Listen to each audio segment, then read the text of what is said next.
কয়েক বছর ধরে বিপদসংকুল বাঁশের সাঁকো পারাপার করতে হতো। তারপর থেকে লাগাতার আন্দোলন করলেন গ্রামবাসীরা যাতে পাকা সেতু তৈরি করে দেওয়া হয়। শেষমেশ বাঁশের সেতুর বদলে মিলল পাকা সেতু, আর সেই সেতু তৈরি হতেই আনন্দে উৎফুল্ল গ্রামবাসী। তুলে দিলেন একে অন্যের মুখে মিষ্টি। পূর্ব মেদিনীপুর জেলার এগরা ১ নম্বর ব্লকের জেরথান গ্রাম পঞ্চায়েতের বেনাচাকরি গ্রামে নারকেল ফাটিয়ে পুজোর মাধ্যমে ব্রিজ তৈরির কাজ হলো। রাজ্য জুড়ে জেলায় জেলায় যখন কোথাও পাকা রাস্তার দাবি অথবা কাঁচা বাড়ি ছেড়ে পাকা বাড়ি তৈরির দাবি উঠছে, সেই পরিস্থিতিতে এই খবর একেবারেই বিরল। Bureau report, news Bharat 24 hours. এটা দীর্ঘদিনের আমাদের একটা দাবি ছিল। এটা আমরা আমাদের ছোটোবেলা থেকেই বা আমাদের পূর্বপুরুষ থেকে এই দাবিটা আমাদের কাছে ছিল। এতদিন সেই দাবি পূরণ হয়নি। মোটামুটি 2025 সালে আমাদের সেই দাবি পূরণ হলো। এতে এলাকাবাসী আমরা খুশি এবং আনন্দিত। আপনারা বহুবার কখনো ব্লক, কখনো পঞ্চায়েত, কখনো জেলায় দরবার করেছিলেন, তো আলটিমেট কি অবশেষে বেশ কয়েক বছর পরেই কিন্তু আবার ব্রিজ হচ্ছে? হ্যাঁ, এটা ঠিক। আমরা বেশ কয়েকবারই প্রশাসনিক লেভেলে গ্রাম পঞ্চায়েত, পঞ্চায়েত সমিতি, জেলা, এমনকি রাজ্য এগ্রি ইরিগেশনের সাথে যোগাযোগ করেছিলাম।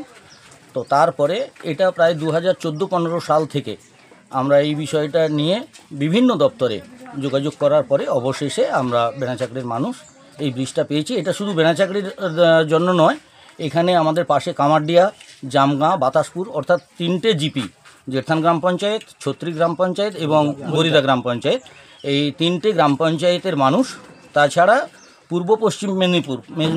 পশ্চিম মেদিনীপুরের আপনার হরিপুর, কৃষ্ণপুর, ব্রাহ্মণখলিশা, এরকম বিভিন্ন এলাকার মানুষ আমাদের এই রাস্তা দিয়ে যাতায়াত করেন। এবং এটাই এখান থেকে প্রশাসনিক ভবন অর্থাৎ বিডিও অফিসে যাওয়ার একটা এই এলাকার মানুষের প্রধান রাস্তা। সেই রাস্তার উপরে এটা হলো স্কুল কলেজের ছাত্রছাত্রী বা স্বাস্থ্যকেন্দ্রে যাওয়ার জন্য মানুষজনের বিশেষ উপকৃত হবে এই রাস্তায়।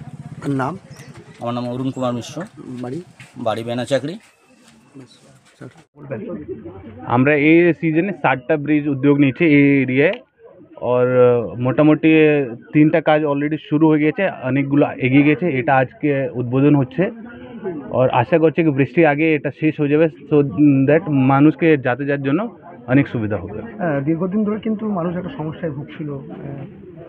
হ্যাঁ, আমরা জায়গায় জায়গা থেকে অভিযোগ পেয়েছিলাম। তারপরে 7টা স্যাংশন হয়ে গেছে, 7টা এস্টিমেট প্রজেক্ট স্যাংশন হয়ে গেছে। ওটা তাড়াতাড়ি শেষ করছি। আর 2-4 জন অভিযোগ আছে, ওটাও আমরা পাঠিয়েছি অ্যাপ্রুভাল জন্য। যদি পেয়ে যাবো তো ওটাও চেষ্টা করবো যদি হয়ে যায়। কাজের অগ্রগতি কি ঘটছে?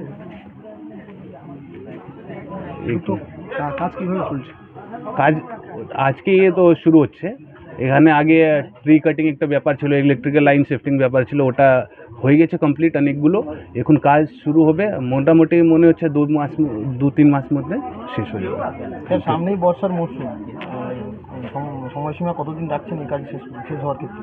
ওটাই আমরা বলছি কি চেষ্টা করবো কি বৃষ্টি আগে এটা শেষ হয়ে যাবে। অ্যাসিস্ট্যান্ট ইঞ্জিনিয়ার আছে এখানে আমার, ও ভালো রকম এটাকে প্রায়োরিটি হিসাবে করবেন, এটাই চেষ্টা হচ্ছে। স্যার, রামচন্দ্রপুরে একটা দীর্ঘদিন একটা বেহাল ব্রিজ আছে, তো মানুষ কিন্তু ওখানে যাতায়াত করতে পারছেন না, গাড়ি ঘোড়ার সমস্যা হচ্ছে, যেতে পারছেন না। শুধু ওখানে নেই, 2-4 জায়গা আর আছে যেটা অভিযোগ আমরা পেয়েছি। ওটাই বলেছি আগে কি আমরা এস্টিমেট করে পাঠাচ্ছি, যদি অ্যাপ্রুভাল পেয়ে যাব তো ওটাও হবে। ঠিক বলবেন এই বিষয়ে? আমাদের তো এগুলা সাব ডিভিশনে 7টা ব্রিজ পেয়েছি। 7টার মধ্যে বেনাচাকরি একটা, আমদইতে একটা আছে, বোলপুরজাতে একটা আছে, আর একটা হচ্ছে উত্তর শ্রীরামপুর, আর একটা আছে ছত্রি, আর লাস্ট একটা আছে সেটা হচ্ছে পটাশপুর, ওয়েস্টপুর।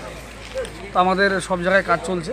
এটা 1 নম্বর আমাদের এটা আজকের থেকে পাইলিং স্টার্ট হলো। ঠিক আছে, আজকে থেকে পাইলিংটা স্টার্ট হলো। এখানে এসেছিলেন এখানকার প্রধান, উপপ্রধান, ব্লক সভাপতি, এখানকার এসডিও। কতদিনের মধ্যে কাজ শেষ হবে? এখানে মোটামুটি ধরে রাখেন 4 থেকে 5 মাসের মধ্যে কাজ শেষ হয়ে যাবে। এলাকার মানুষের কতটা সহযোগিতা পাচ্ছেন এই কাজের ক্ষেত্রে? না, এখানকার এলাকার মানুষ মোটামুটি সহযোগিতা করতেছে। আপনার নাম? গৌতম বাবু। ডেজিগনেশন? পরিচয় আমি এখানকার এই যে আমাদের যে কাজ আছে কোম্পানির, আমি প্রজেক্ট ম্যানেজার। কাদানটা ধরলো, কাদানটা